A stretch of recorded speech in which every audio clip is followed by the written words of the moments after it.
एक बुजुर्ग औरत मर गई। यमराज लेने आए। औरत ने यमराज से पूछा, आप मुझे स्वर्ग ले जाएंगे या नर्क? यमराज बोले, दोनों में से कहीं नहीं। तुमने इस जन्म में बहुत ही अच्छे कर्म किए हैं, इसलिए मैं तुम्हें सीधे प्रभु के धाम ले जाता हूँ।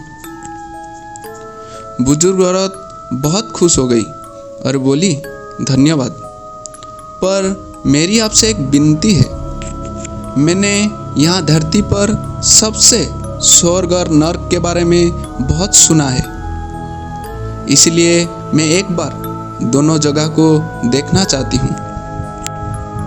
यमराज बोले, तुम्हारे कर्म अच्छे हैं, इसलिए मैं तुम्हारे ये इच्छा भी पूरी करता हूँ। चलो हम स्वर्ग और नर्क के रास्ते से होते हुए प्रभु के धाम चलेंगे। दोनों चल पड़े। सबसे पहले नर्क आया।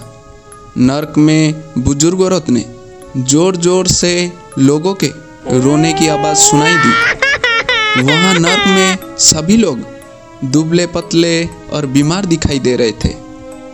औरत ने एक आदमी से पूछा, यहाँ आप सब लोगों की ऐसी हालत क्यों है? आदमी ने बोला, तो और कैसी हालत होगी? मरने के बाद जब से यहाँ आए हैं, हमने एक दिन भी खाना नहीं खाया। भूख से हमारी आत्माएं तड़प रही है।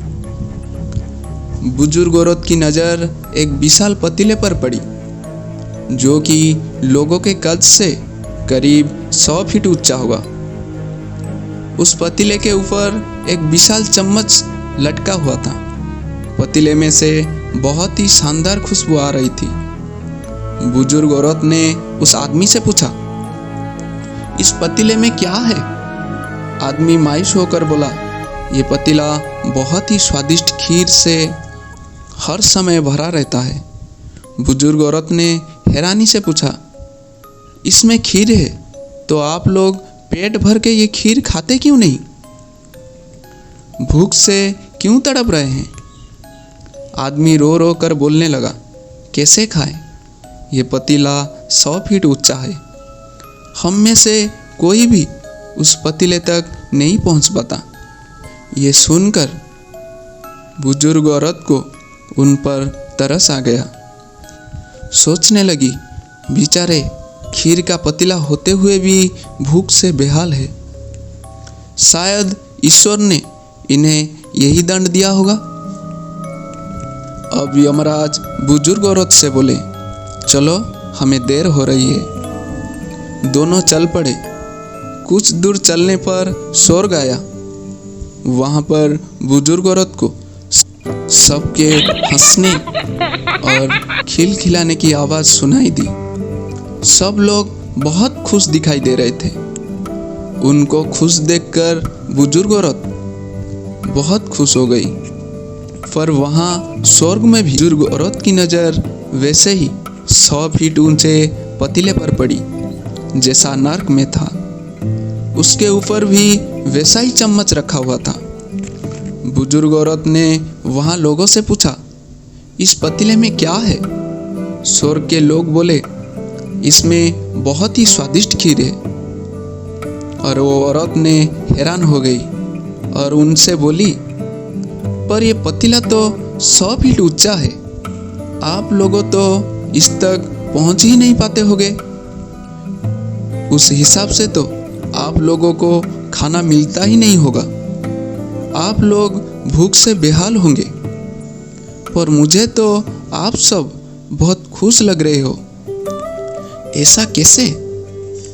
इनमें से एक व्यक्ति बोला, हम सब लोग तो इस पतीले में से पेट भरकर खीर खाते हैं। औरत बोली, पर कैसे? पतीला तो बहुत ऊंचा है। व्यक्ति बोला, तो क्या हो गया? पतीला ऊंचा है तो यहाँ पर कितने सारे पेड़ हैं। हमने इन पेड़ों की लकड़ी ली, उसको काटा और एक विशाल सीढ़ी का निर्माण किया। उस लकड़ी से सीढ़ी के सहारे में हम पतीले तक पहुँचते हैं और सब मिलकर खीर का आनंद लेते हैं।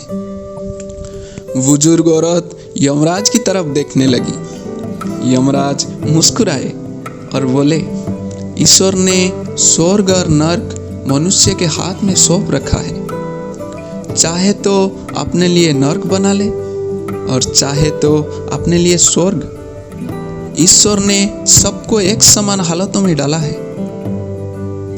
इसके लिए इसके सभी बच्चे समान हैं। वो किसी से भी भेदभाव नहीं करता। वहाँ नर्क में भी पेड़ पौधे सब थे, पर वो लोग खुद ही आलसी है। उन्हें खीर हाथ में ही चाहिए।